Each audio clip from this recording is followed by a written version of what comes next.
Hello guys, welcome to my channel. Today we'll study about political science of class 12th, chapter 3, US hegemony in world politics. So let's begin the chapter. First of all, we study the topic beginning of the new world order. Okay. The US hegemony began in 1991 after Soviet power disappeared from the international scene. तो जो US hegemony था वो कब शुरू हुआ 1991 में, जब Soviet power क्या हो गया, डिसअपियर्ड हो गया इंटरनेशनल सीन से। तो पिछले चैप्टर में हमने पढ़ा था कि हमारा जो वर्ल्ड में, पूरे वर्ल्ड में क्या थे, दो सुपर पावर्स थे, एक यूएसए था और दूसरा क्या था, सोवियत यूनियन था। तो जो सोवियत यूनियन था वो डिसअपियर्ड हो गया था, जो इंटरनेशनल सीन था, या फिर हम कहें तो वो सुपर पावर नहीं रहा था। बिकॉज यहाँ पे क्या चलती थी, यहाँ पे कम्युनिज्म चलता था और धीरे धीरे लोगों को क्या चाहिए थी, डेमोक्रेसी चाहिए थी, जिसकी वजह से सोवियत यूनियन हमेशा के लिए डिसअपियर्ड हो गया इंटरनेशनल सीन से। तो उसके बाद सिर्फ हमारा एक पावर बचा, यूएसए। तो यही है, जब 1991 में कोल्ड वॉर खत्म हुआ था तो यूएस हेजेमनी क्या हो गया, शुरू हो गया। ओके, नेक्स्ट हमारा इन 1990 इराक इन्वाइडेड कुवैत। तो 1990 में क्या हो गया, इराक इन्वाइडेड कुवैत, इराक ने कुवैत पे हमला कर दिया। The United Nations mandated the liberation of Kuwait by force. तो जो यूनाइटेड नेशंस था, ठीक है, इराक यहाँ से हटने का नाम नहीं ले रहा था, तो उसने क्या किया, फोर्स का यूज़ किया ताकि कुवैत जो है वो इंडिपेंडेंट हो सके। The US president George H.W. Bush held the emergence of a new world order.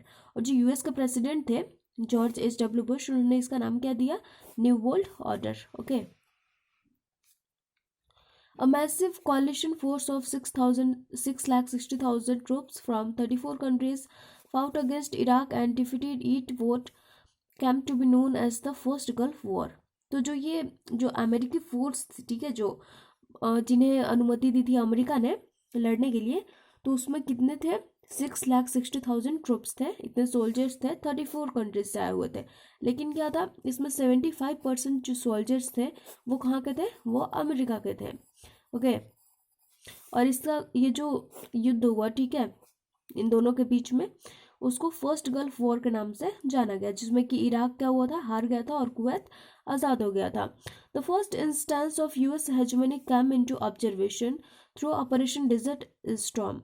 जो फर्स्ट इंस्टेंस था यूएस हेजेमनी का, वो कब आया, ऑपरेशन डेजर्ट स्टॉर्म के थ्रू आया, यूएन के द्वारा। The first Gulf War revealed the worst technological gap that had opened up between the US military capability and that of the other states। जो gulf war हुआ उसने क्या किया, ये चीज़ रिवील करी कि जो यूएसए है तो इसकी मिलिट्री की बराबरी कोई भी नहीं कर सकता, कोई भी, जितने भी अदर स्टेट्स है पूरे वर्ल्ड में, उनमें से कोई भी नहीं करता है। अदर स्टेट्स कहने का मतलब है कि कंट्रीज, जितने भी कंट्रीज हैं वो यूएसए के मिलिट्री फोर्स की बराबरी नहीं कर सकती हैं। तो ये काफ़ी ज़्यादा टेक्नोलॉजिकल गैप था सबके बीच। जो अमेरिका है वो काफ़ी ज़्यादा डेवलप्ड हो चुका है। अब हम आगे देखेंगे द क्लिंटन ईयर्स। अब क्लिंटन ईयर्स क्या है,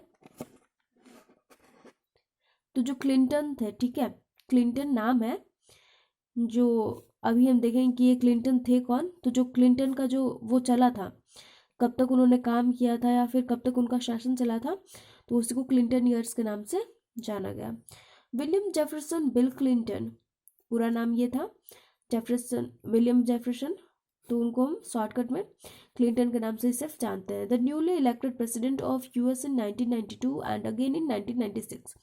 जो अमेरिका था वो युद्ध तो जीत गया था, लेकिन क्या हुआ कि जो इलेक्शन हुआ प्रेसिडेंट के लिए, उसमें वो हार गया।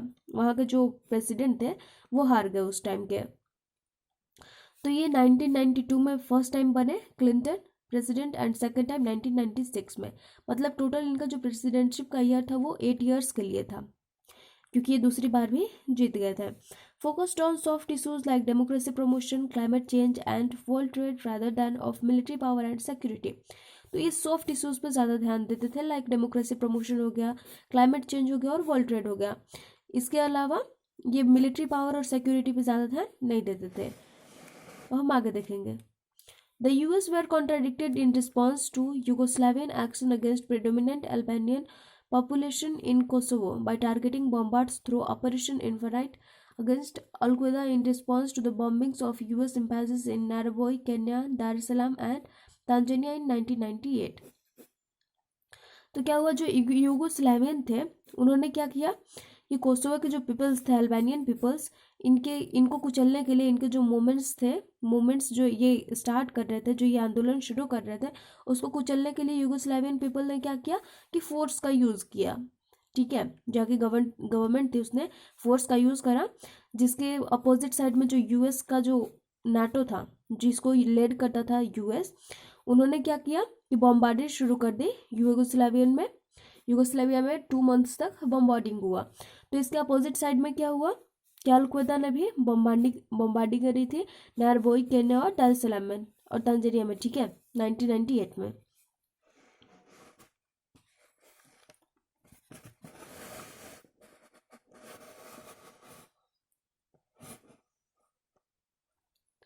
और हम आगे देखेंगे 9/11 and the global war on terror on 11 September 2001।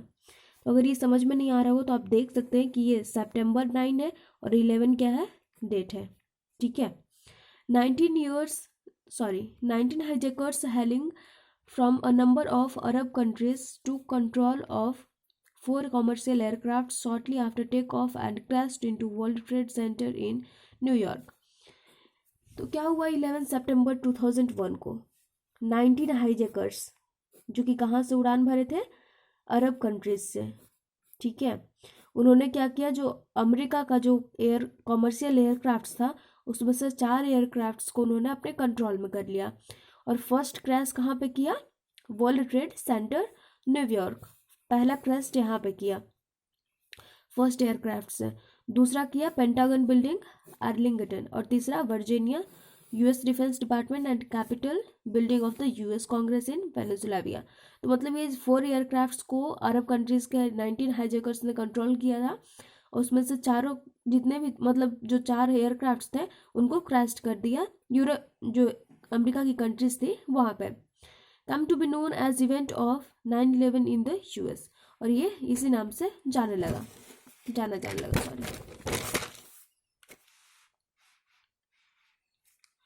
The British burning of Washington DC in 1814 and the Japanese attack on Pearl Harbor in 1941.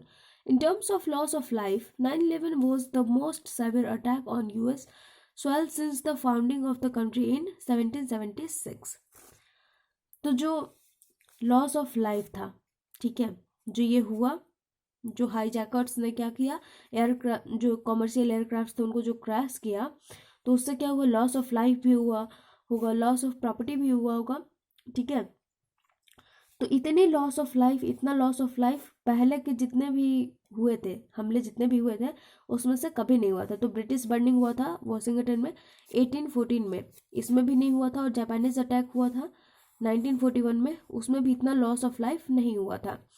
यहाँ पे लिखा हुआ है कि US soil since founding country in 1776, मतलब कि जब से यूएस को फाउंड किया गया, जब से यूएस की खोज हुई 1776 से लेकर के, कभी भी लॉस ऑफ लाइफ इतना यूएस में नहीं हुआ था अमेरिका में, जितना कि 9/11 से हुआ। ठीक है, वो हाईजैकर्स जितने भी थे उन्होंने कंट्रोल किया था, तो जितने एयरक्राफ्ट्स को क्रैश करने के बाद ये लॉस ऑफ लाइफ हुआ, उतना कभी नहीं हुआ था अमेरिका में। In response to 9/11, George W. Bush won the elections in the US, succeeding Bill Clinton. The US launched Operation Enduring Freedom against all those suspected behind attack in 9/11, mainly Al-Qaeda and Taliban regime. तो जो ये attack हुआ, तो इसकी वजह से America को क्या हुआ, काफ़ी ज़्यादा गुस्सा आया। तो यूएस के जो प्रेसिडेंट थे उन्होंने ऑपरेशन इंड्यूरिंग फ्रीडम लॉन्च किया, जिसमें कि वो किस मतलब कौन से कंट्रीज़ के अगेंस्ट है, तो जो कंट्रीज़ जो अटैक करवाई थी, जिसमें कि मेनली अल-क्वेदा था और तालिबान था, जिस पर उन्हें शक था, तो उन सब के खिलाफ था ये। ठीक है, the US forces made arrest all over the world, और उसने पूरे वर्ल्ड में अरेस्ट करना शुरू कर दिया यूएस ने। Transported and detained the persons in secret prisons, और उन्हें सेक्रेट प्रिजन्स में रखने लगा, लाइक ग्वांटानामो बे। ये कहाँ पे है, ये जो हमारा पहले हमने पढ़ा क्यूबा, तो क्यूबा में ये था क्यूबा के पास था ये, और US navy base in Cuba where the prisoners did not enjoy the protection, यहाँ पे इन्हें कोई भी सुरक्षा नहीं मिलती थी, वो सब इंजॉय नहीं कर सकता था ऑफ द इंटरनेशनल लॉ, जो इंटरनेशनल लॉ है उसका भी इन्हें प्रोटेक्शन नहीं मिलता था, और the law of their on country, और उनके जो उनके खुद की कंट्री होती है जहाँ से वो उन्हें प्रिजन बनाकर लाया जाता था, उसकी कंट्री का भी उन्हें कोई प्रोटेक्शन नहीं मिलता था, और दैट ऑफ द यूएस, और यूएस का भी नहीं, ठीक है, यूएस इन्हें बंदी बनाकर लाता था लेकिन यूएस का भी प्रोटेक्शन इन्हें नहीं मिलता था। Even the UN representatives were not allowed to meet this persons, और जो यूएन के जो रिप्रेजेंटेटिव्स है उनको भी अलाउड नहीं था ये जो प्रिजनर्स थे, ये प्रिजनर्स पर्सन थे उनसे मिलना, ठीक है, यूएसए ने सब कुछ बंद करके रखा था, उसने कुछ भी अलाउड नहीं करा था। द इराक इन्वेशन, इराक में जो हमला हुआ था अब उसके बारे में पढ़ेंगे। On 19 March 2003, the US launched Operation Iraqi Freedom to prevent Iraq from developing weapons of mass destruction in the ostensible purpose to control oil fields and installing a regime in Iraqi friendly to US। तो क्या हुआ कि 19 मार्च 2003 को US ने launch किया operation Iraqi freedom. किस लिए launch किया? तो जो डेवलपिंग था, जो इराक था वो क्या कर रहा था, वेपन्स को मास डिस्ट्रक्शन में डेवलप कर रहा था, ठीक है, प्रोडक्ट्स प्रोड्यूस कर रहा था, तो इसको कंट्रोल करने के लिए, उसको प्रिवेंट करने के लिए, रोकने के लिए, ठीक है, इसने क्या किया, यूएस ने एक ऑपरेशन लॉन्च करा था, ऑपरेशन इराकी फ्रीडम। लेकिन जब ये देखा गया तो इराक में कुछ भी ऐसा नहीं था, इराक में कोई भी मास डिस्ट्रक्शन नहीं हो रहा था वेपन्स का, तो ऐसा माना गया कि जो यूएस उसने क्यों हमला करा था, उसने ये क्यों लॉन्च करा था, तो वो ऑयल फील्ड्स को कंट्रोल करने के लिए करा था, ठीक है।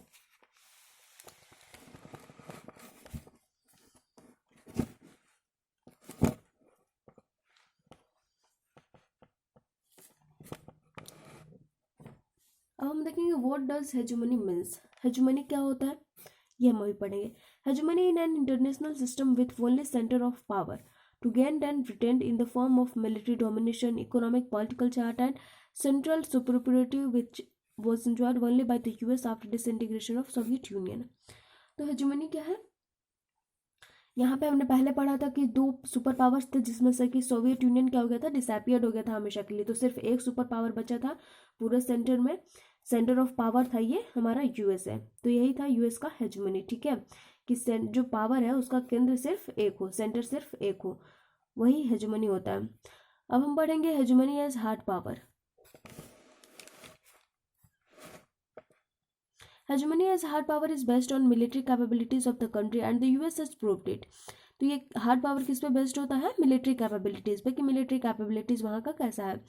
The US today spends more on its military than next 12 powers and even technologically no other powers can match with the US। तो यूएस क्या करता है, आज भी स्पेंड करता है मिलिट्री पे काफ़ी ज़्यादा। जो 12 पावर्स हैं, जो 12 और कंट्रीज़ हैं उसके नीचे जो आती हैं, वो मिला कर कभी इतना स्पेंड नहीं करती है अपनी मिलिट्री पे जितना कि यूएस अकेले कर देता है। और टेक्नोलॉजिकली भी क्या है कि कोई भी पावर जो यूएस है उससे मैच नहीं कर रही है और नहीं कर सकती, उसकी बराबरी कोई भी नहीं कर सकती है कंट्रीज। अब हम आगे देखेंगे hegemony as structural power, providing public goods, ये पब्लिक गुड्स भी प्रोवाइड करता है, एग्जांपल फ्रेश एयर, रोड्स, यहाँ पे स्लॉक से सी लेंस कम्युनिकेशन, जो सी के थ्रू जो ट्रेड होता है उसके लिए काफ़ी अच्छा कम्युनिकेशन है। इंटरनेट, इंटरनेट भी यूएसए ने प्रोवाइड करा। A classic example of a structural power of the US is the academic degree called the Masters in Business Administration। और जो MBA की जो डिग्री हम लेते हैं या फिर जो MBA की पढ़ाई करते हैं वो सारा कहाँ से शुरू हुआ? यूएसए से शुरू हुआ। और जो फर्स्ट यूएसए का मतलब पूरे वर्ल्ड में जो फर्स्ट स्कूल था MBA के लिए वो था Wharton school, university of peninsula. ये यूनिवर्सिटी ऑफ पेनिनसुला में खोला गया वॉर्टन स्कूल 1881 में। और जो फर्स्ट MBA कोर्स था वो कब स्टार्ट करा गया? 1900 में यूएसए में स्टार्ट करा गया और 1950 के बाद यूएसए के बाहर शुरू किया गया, ठीक है। तो मतलब कि इसका भी जो स्टार्टिंग हुआ वो कहाँ से हुआ? MBA कोर्स का, वो यूएसए से हुआ।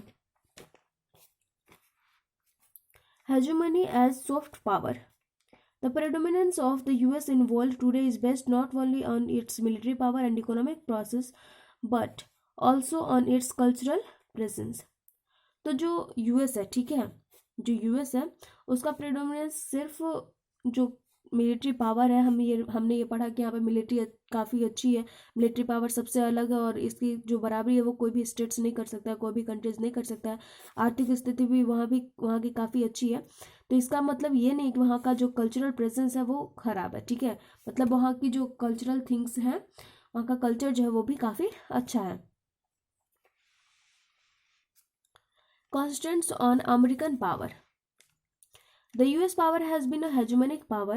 Still, it experiences some constraints in itself as institutional architecture, division of power, open nature of American society, and the presence of only one organization in internal system to moderate the exercise of American power, that is NATO. ठीक है, तो अगर कोई बराबरी कर सकता है America की तो वो कौन है? नाटो है।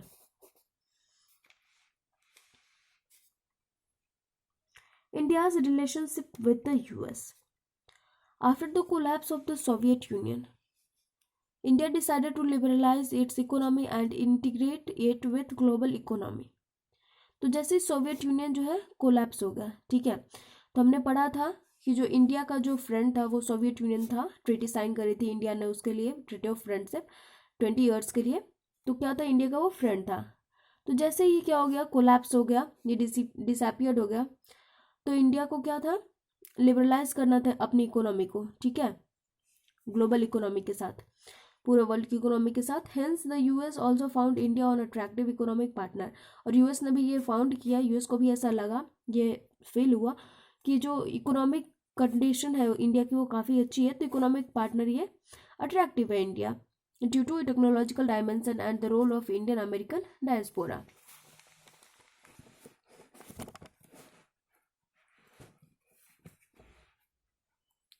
अब आगे है, India US relations are perhaps too complex to be managed.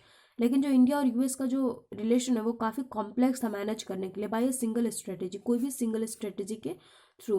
India needs to develop an appropriate mix of foreign policy strategies to deal with US. तो इंडिया को क्या करना था, डेवलप करना था काफ़ी चीज़ें, foreign policy, foreign strategy US के साथ डील करने के लिए, ठीक है, बिकॉज यूएस काफ़ी जो है डेवलप्ड था।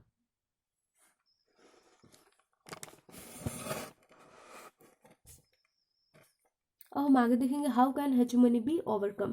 To deal with the hegemony all states bear the different strategy either to extract benefits by operating with the hegemonic system or to stay away as far as possible from the dominant power, that is Russia, China and European Union have opted this policy. Both the policies are known as Bandwan strategy and to hide respectively. तो यहाँ पे हम इस हेजुमनी से, इस power से जो deal करना था, ठीक है, तो इसके लिए क्या करना होगा, या तो हम इसका अपोजिट रहेंगे या फिर इसके साथ रहेंगे, या तो हम यूएसए के साथ रहेंगे या फिर क्या है कि यूएसए के हम साथ रहेंगे, ठीक है, या फिर यूएसए से दूर रहेंगे। यूएसए से या तो साथ रहेंगे या फिर यूएसए से दूर रहेंगे, तभी हम इस हेजमनी से डील कर सकते हैं। बिकॉज अगर हमारे पास पावर की कमी है, ठीक है, इकोनॉमिक कंडीशन सही नहीं है, कुछ भी अगर हमारे इंडिया में अगर सही नहीं है, तो हम जो यूएसए है उसके अपोजिट जा कर के भी कुछ नहीं कर सकते हैं। इसलिए अगर हम इसकी हेल्प लेकर के अपनी इकोनॉमी को अच्छी करते हैं या फिर अपने जो मिलिट्री पावर है उस सबको सही करते हैं, तो ये काफ़ी अच्छा होगा। तो इसी को ये बैंडवैगन स्ट्रेटेजी कहा गया। और बुक में हमारा ये भी दिया हुआ है कि जो मतलब जिधर साइड से हमें हेल्प मिलती है या फिर जिधर साइड से, जो ऐसे हिंदी में लिखा गया है कि जिधर साइड हवा निकलता है या फिर हवा बहता है उधर साइड हमें अपनी पीठ कर लेनी चाहिए। तो बिल्कुल उसी तरह से है कि अगर हमें यूएसए के साथ रह करके हमें हेल्प मिल रही है, हमारी इकोनॉमिक कंडीशन अच्छी हो रही है या फिर हमारे कंट्री का डेवलपमेंट हो रहा है, तो हमें इसके साथ रहना चाहिए, हमें इसकी हेल्प लेनी चाहिए, ठीक है। इसके अपोजिट साइड जाने से कोई फ़ायदा नहीं है।